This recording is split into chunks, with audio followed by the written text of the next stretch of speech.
দুনিয়া যতই সাজাও বান্দা মনে রাখো তুমিও থাকতা না, দুনিয়াও থাকতো না।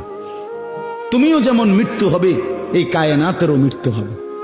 এই দুনিয়ার প্রত্যেক মানুষের মৃত্যু হলে সেটারে মৌত বলে, আর একদিন গোটা সৃষ্টি জগতের মৃত্যু হবে সেটারে কেয়ামত বলে। সেটারে কেয়ামত বলে। কেউ থাকবে না, আল্লাহ কথাটা বারবার মনে করাইছে। তোমার যেমন মৃত্যু হবে, সৃষ্টি জগতেরও মৃত্যু হবে। ইজা সামাউন ফাতারাত ওয়া ইদাল কাওয়াকিবুন তাসারাত। আল্লাহ বলেছেন ইজা শামসু কুফিরাত। আল্লাহ তাআলা এভাবে বারবার বলছে ইজা সামাউন শাক্কাত, আসমান ভেঙে যাবে, চূর্ণ বিচূর্ণ হয়ে যাবে, তারকারাজি খসে খসে পড়বে, সূর্য চন্দ্র আলোহীন হয়ে পড়বে। আল্লাহ তাআলা বলেন ইদা রাজ্জাতিল আরদু রাজ্জা, জমিন পাউডারের মতো রেজা রেজা পাউডার হয়ে যাবে। আল্লাহ তাআলা বলছে পাহাড়গুলো তুলার মতো ধুলির মতো উঠতে থাকবে।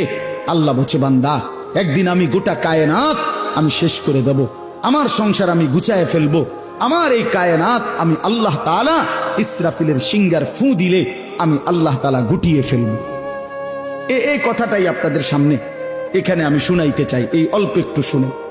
আল্লাহ তাআলা এখানে এই কথাটাই তুলে ধরছেন কোরআনের বহু সূরায়, যে বান্দা এই সৃষ্টি জগৎ একদিন থাকবে না, কিয়ামত হবে, একদিন ইসরাফিল ফু দিবে। ইসরাফিল যেদিন ফু দিবে, কোরআনে এই বর্ণনাটা দুই ভাবে আছে। একটা হলো ইসরাফিল প্রথমবার ফু দিবে, আরেকটা হলো ইসরাফিল দ্বিতীয়বার ফু দিবে। ইসরাফিল মোট দুইবার ফু দিবে। প্রথমবার ফু দিলে জমিনের মধ্যে ভূমিকম্প শুরু হবে। আল্লাহ বলেন এই ভূমিকম্পটা গোটা পৃথিবী একসাথে, আমার সৃষ্টি পুরাটা একসাথে নড়বে। ইন্না জালজালাতাস সাআতি শাইউন আযীম। আল্লাহ বলেন বান্দা দুনিয়ায় বহু ভূমিকম্প তুমি দেখছো, তবে মনে রেখো কিয়ামতের ভূমিকম্প, ইসরাফিল ফু দিলে প্রথম যে ভূমিকম্প হবে, কিয়ামত সংঘটিত হওয়ার জন্য, গোটা সৃষ্টিটা ভেঙ্গে চুরে যাওয়ার জন্য, সেটা হবে বড়ই ভয়ানক।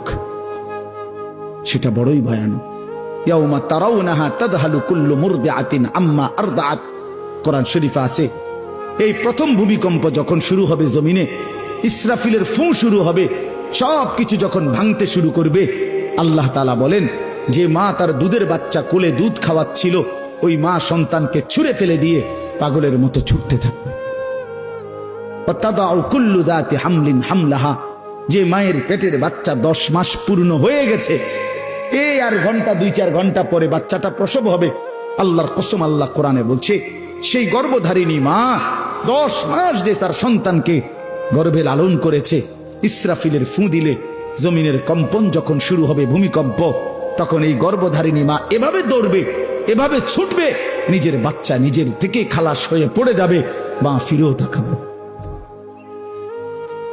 তারা নাসা সুকারা, আল্লাহ বলে সমস্ত মানুষগুলো বাতালের মতো দৌড়তে থাকবে।